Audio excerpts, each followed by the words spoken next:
Now we come to the setup of the tracks. In the first part, we have already isolated one chain link for each side. First, we have to position these elements according to our model template. To do so, I make the reference model visible and look at the chain link closely. We now move the links to the position of a chain link in the reference model.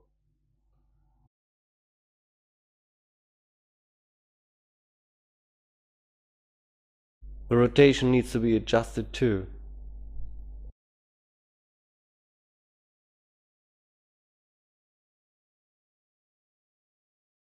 I reset the object axis.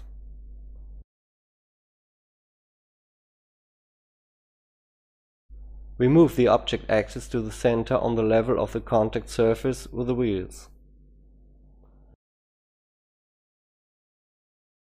This amount here we even have added to the radius of the ground wheels.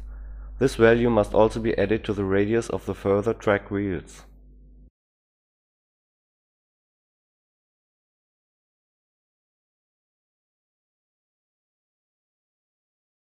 I now switch off the reference model again.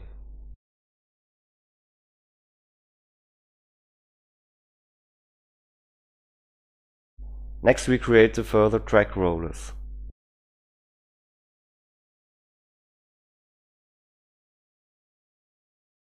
For this we go to the tracks panel of the X-wheel stack, activate it and create the front guide roller first.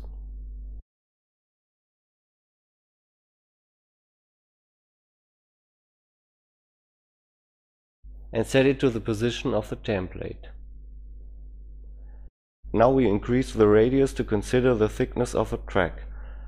The value can be defined more precisely later.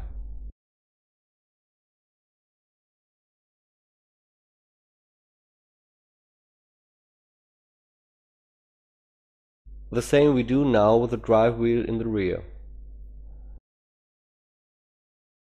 Positioning,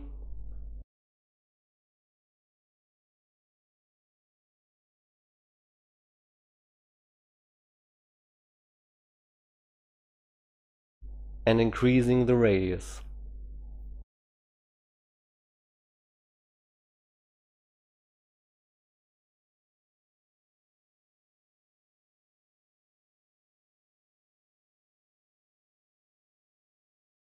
Now we are ready to create the tracks. The tracks are implemented using splines. So now I create the spline objects. As you can see, the curve of the splines takes the thickness of the links into account. So we have to adjust the radii of the real objects so that the spline goes exactly around the rollers.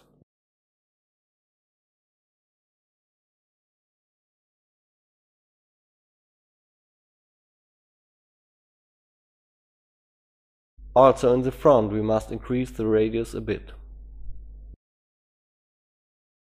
One of the guide rollers can be fitted with a chain tensioner. The maximum tension range is displayed by this cyan-colored line. To demonstrate the effect of the chain tensioner, I put the tension length to 0.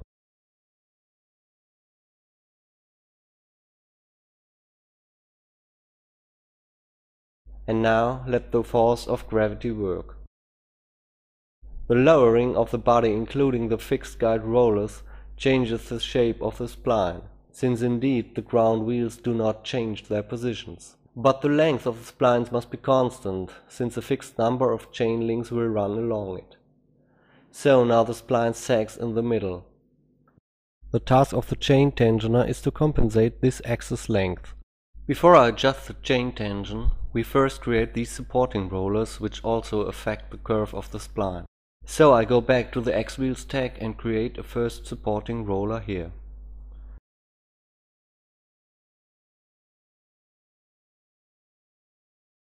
First I increase the radius, and as can be seen, the spline is adjusted directly.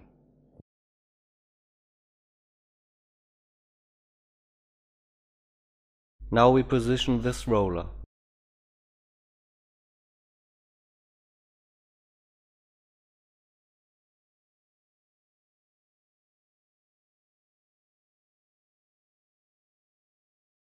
and adjust the radius so that the spline is lying exactly on the roller.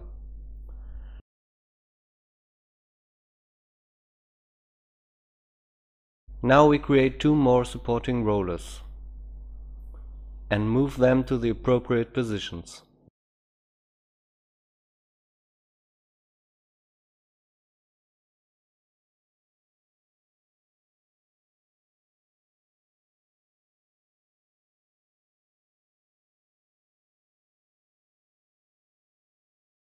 Now we test again the behavior of the track under the effect of gravity and see that the spline still sags too much. That is, we must increase the chain tension.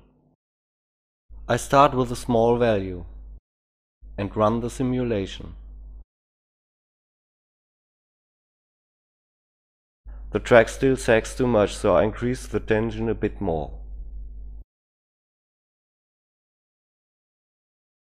So that now looks very good. As you see, the tension system moves the wheel forward. This means that we have to move the wheel a bit backwards, so that the wheel will be at the position of the 3D model during operation.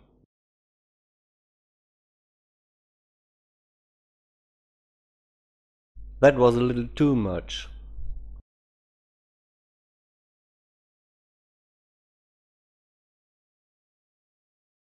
Okay, looks quite good. Let's look at the chain links again.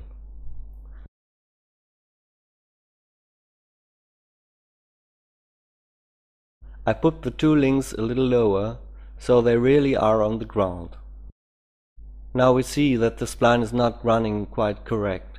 It is supposed to run along the contact surface.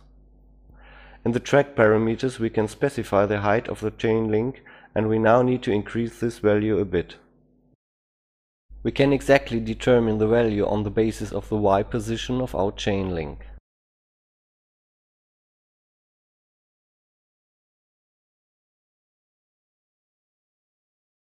Now the spline is exactly at the height of the contact surface between the chain link and chain wheel.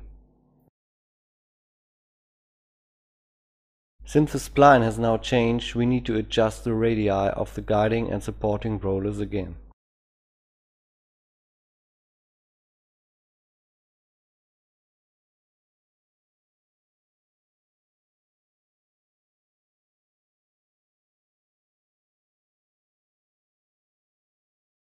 All the supporting rollers are of the same radius. To check the radius of the front wheel, we need to run the simulation a short time. Okay.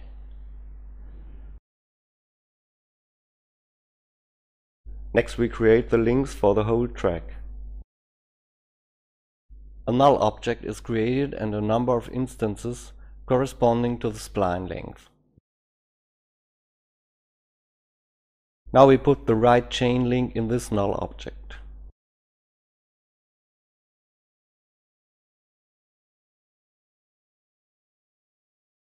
The local position of the chain link we set to 0.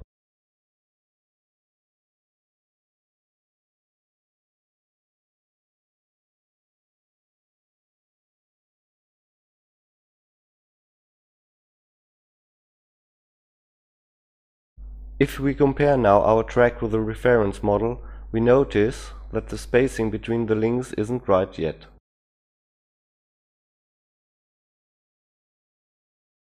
This is because the chain links engage one another, and we have not yet considered by now. So we have to reduce the value for the length of a chain link to the point that the links overlap as in the template. I move the reference model a bit down so we can better compare the spacing.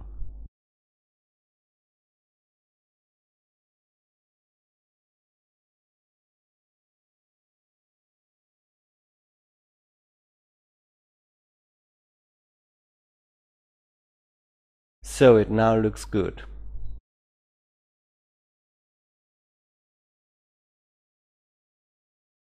I reset the reference model,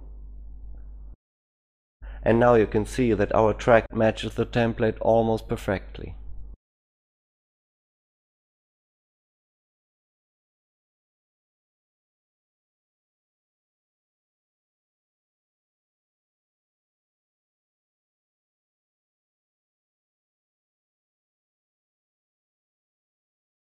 So now we have to put the chain link on the left in the dummy object and correct the position.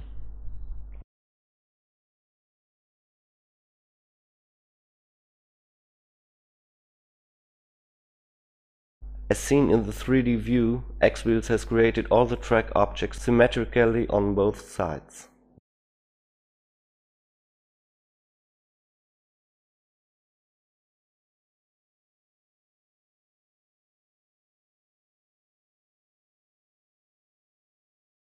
Now only the objects of the guiding and supporting rollers have to be put in the container objects to get them rotate with the tracks. Let's start with the right drive wheel. All track objects are in the group tracks. The drive wheel we put in the object of the rear guide roller. Here we adjust only the Y and Z position so that the wheel doesn't wobble. Similarly, we now proceed with the left rear wheel.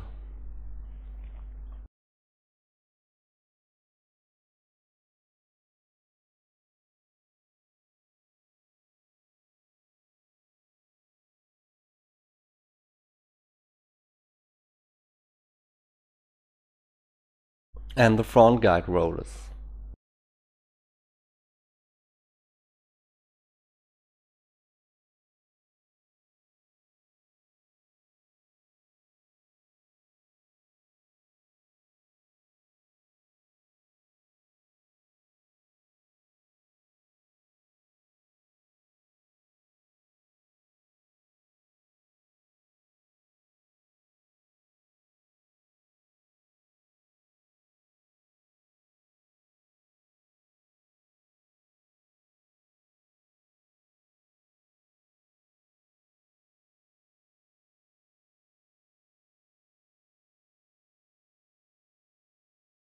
And now the supporting rollers.